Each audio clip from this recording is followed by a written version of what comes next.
Welcome back, guys, to another All Things Single Seater episode. I'm here with Jordan for the Italian Grand Prix review. Sorry, we missed 2 weeks because of my computer, and now I've come back and I've forgotten everything. But we are back. How are we, Jordan? I am good. How are you? Really good. Excited for this weekend. Yeah. Well, who knows? Who knows? I absolutely love Monza. Obviously, the past couple of years we've had a Yeah. crazy race. Would it be a crazy race? Obviously last year it was McLaren won two. Year before Pierre Gasly won. Year before that Charles won. So it's like Monza is the place for a different winner each year, which is nice. I have my prediction on who's going to win, and I think it might shock you. I think it will. If there's anyone other than Max, I'm going to be shocked, to be honest. Yeah, I'm excited. I'm really excited. I think this race could be an interesting one. I think there's going to be a lot. There's a few penalties again, isn't there? So it will make for a Yeah. mixed grid, which will be fun. They're always good. Just got to hope there's no contact on the first lap again and no safety car. But I'm really excited. I still think Red Bull are going to be OP though. They from like their free practice sessions, they weren't amazing. Like Yeah. you had Ferrari were quickest both sessions, and then you had Mercedes were quite up there. I think they were third and fourth in the I think first so. one. Yeah.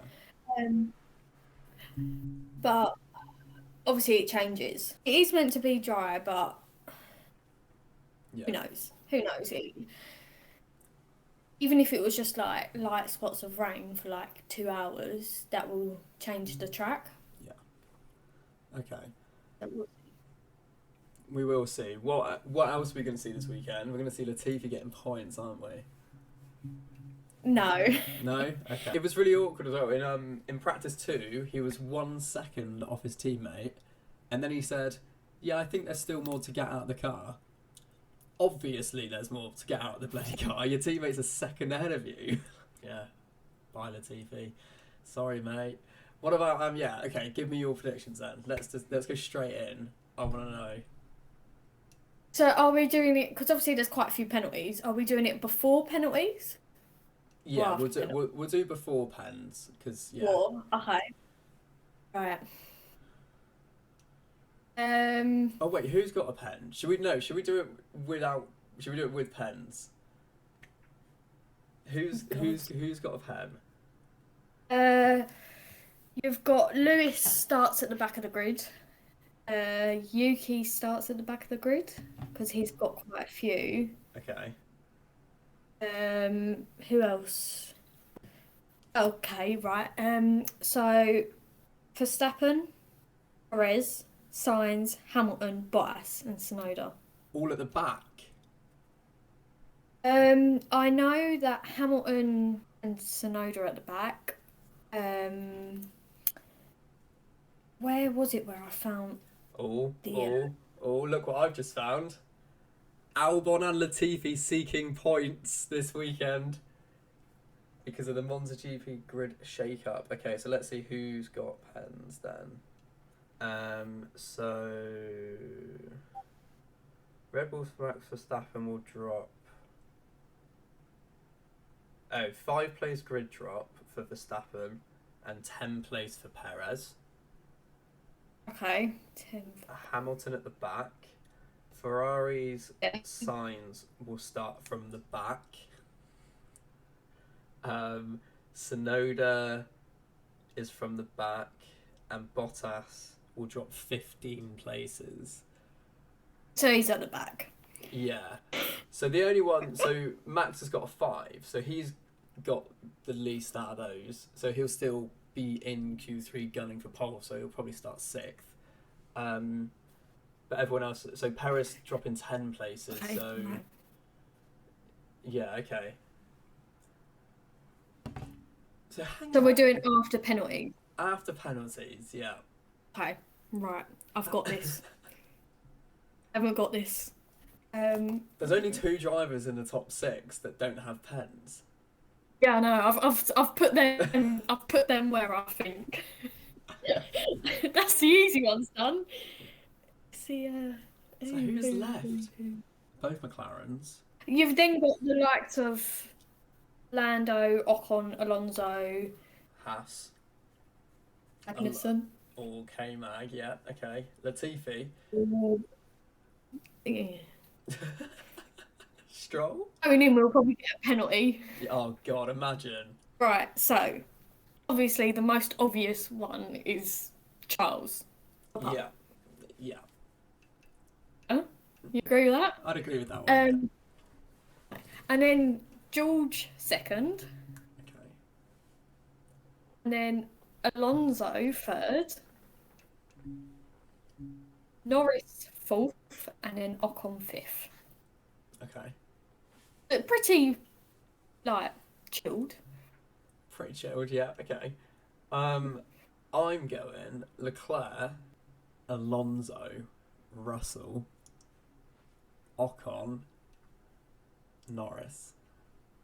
Okay, so we've got the same Part people. of me thinks Right. Alpine are going to do a toe tactic. Because they could probably genuinely get a car in the front row. But I think their car's going to be really quick here.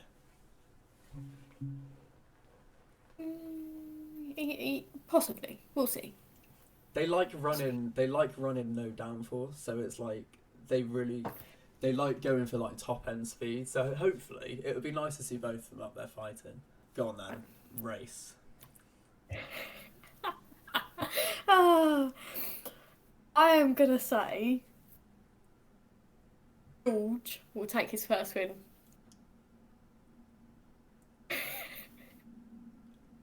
Okay.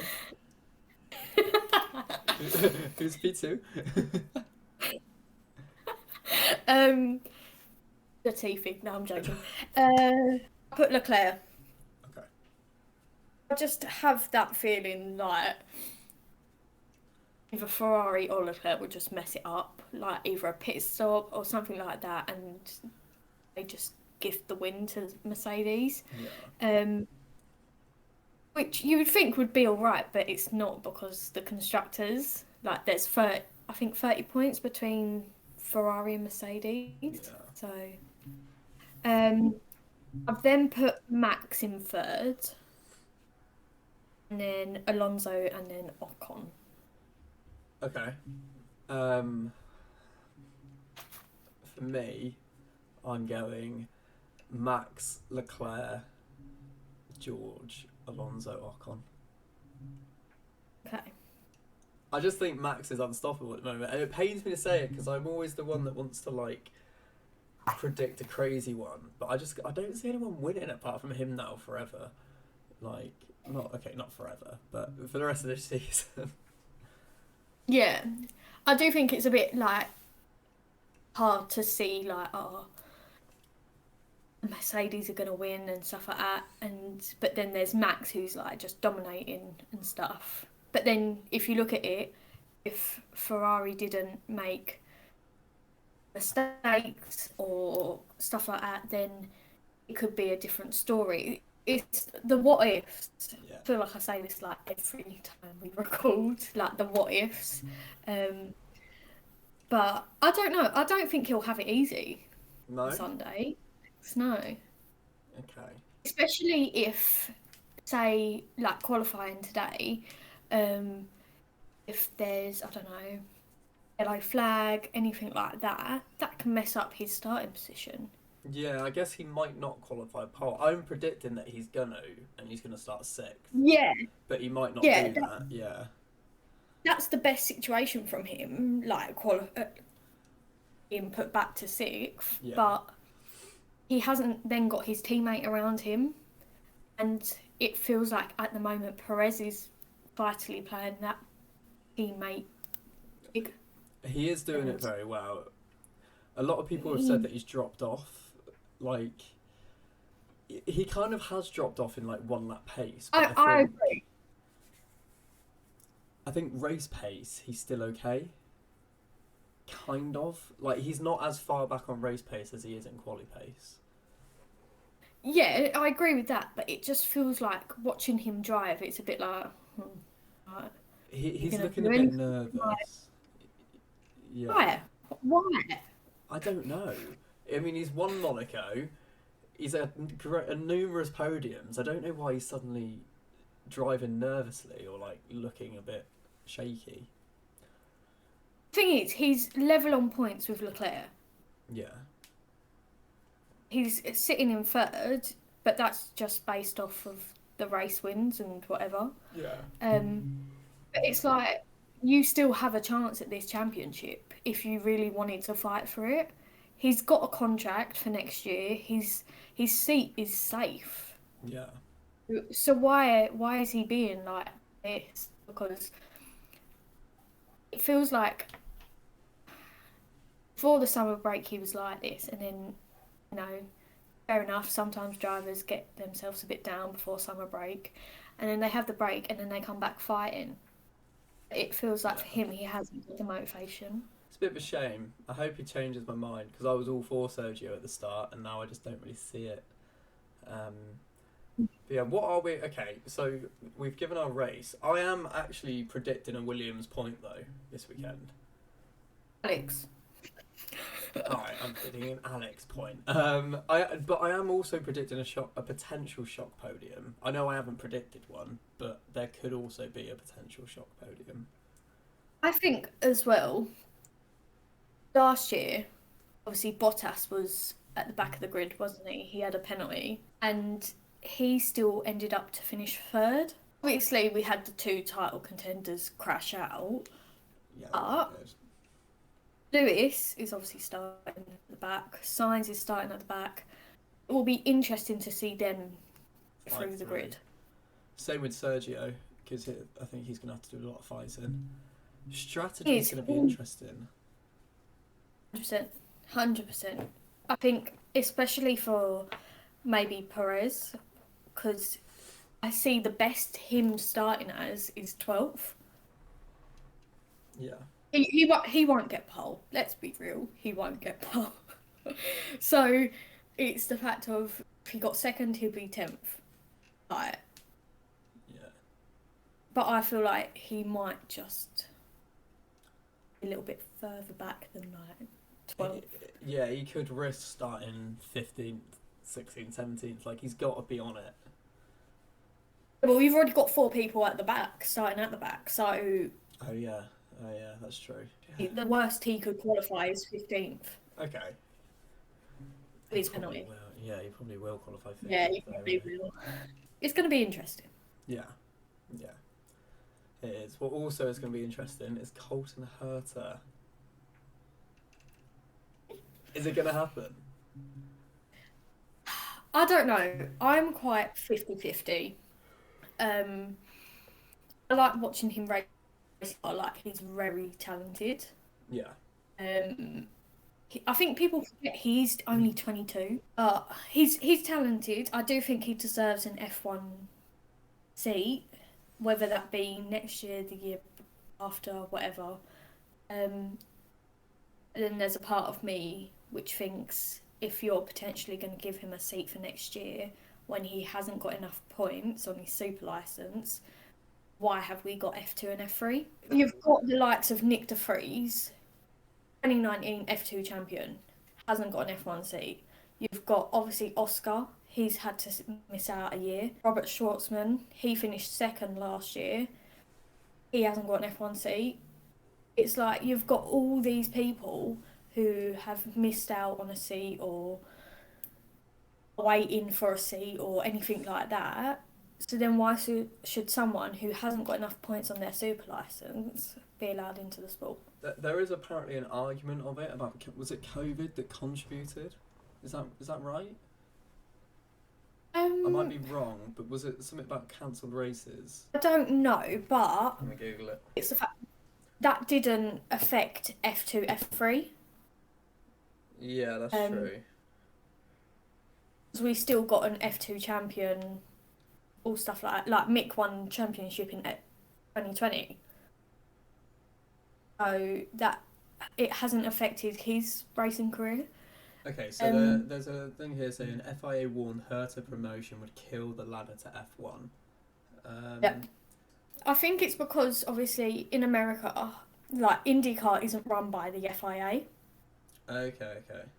So where you finish, you won't get them super license points. Whereas if he was in Formula E, he would get super license points because that's obviously run by the FIA.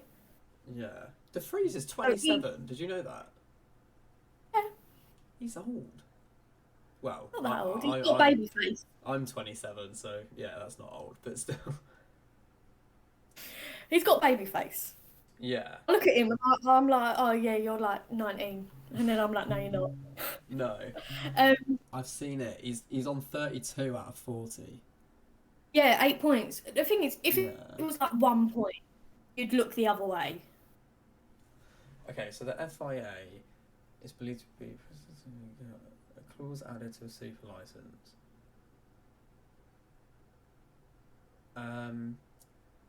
It would seem peculiar given Indy still ran a 14-race season with a full field in 2020. I don't know what that means. Oh.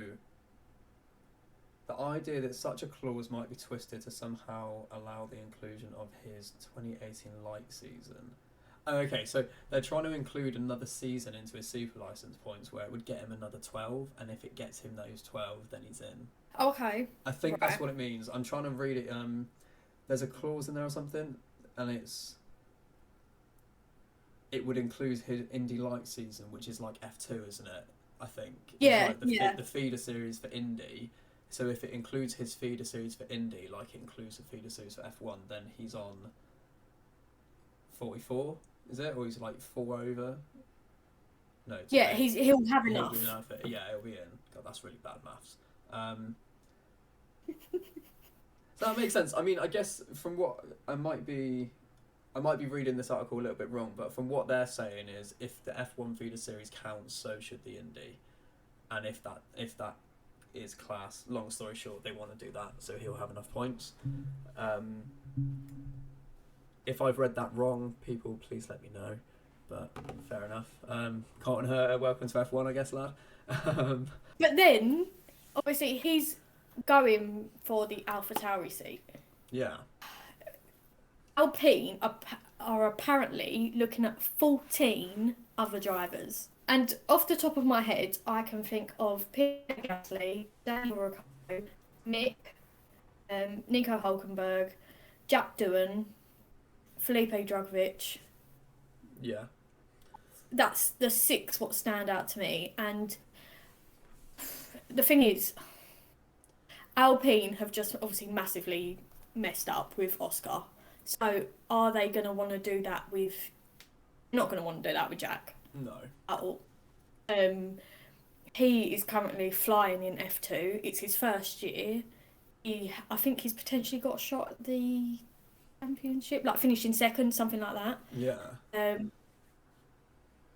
But it's like, are you going to make him sit out a year, or are you going to get him in that seat now? He left Red Bull, went to Alpine, which I think was at the moment, like at that time, I thought, what the hell was he doing? Oh, so he could go back to Red Bull, maybe. No. Okay. I think that's done. Okay. Like from the way he spoke in interviews about it, it didn't sound like a nice place to be. Okay. And he feels like Alpine's a family. Yeah. But it's one of those things. Obviously, Alpine lost Guan Yu Zhou. They've now lost Oscar Piastri. Jack is the next person in line. To go. Like, they've got people in F3, like Alpine Academy drivers, but I think Jack might be the only one in F2. Which could actually warrant why they'd maybe want to promote him. Because they've already lost Exactly. 2. Yeah, okay. No, I see. That makes sense. It would be cool to see, but will it happen? Don't know. I really do not know. It could happen. I just want us to find out soon, because it's the same thing we get every year, isn't it? That there's just not enough seats on the grid. Yeah. It sucks, doesn't it? Also, Ferrari have a yellow car this weekend. I know. I absolutely love it. I know, it is quite cool. I the suits I'm not a massive fan of. I like the black fireproofs, but the suits no. No. I feel like they look like minions. But we're gonna wrap it up there, guys. Thank you for watching this episode. We hope our predictions are correct. They probably won't be, but enjoy the race, and we will see you all next time.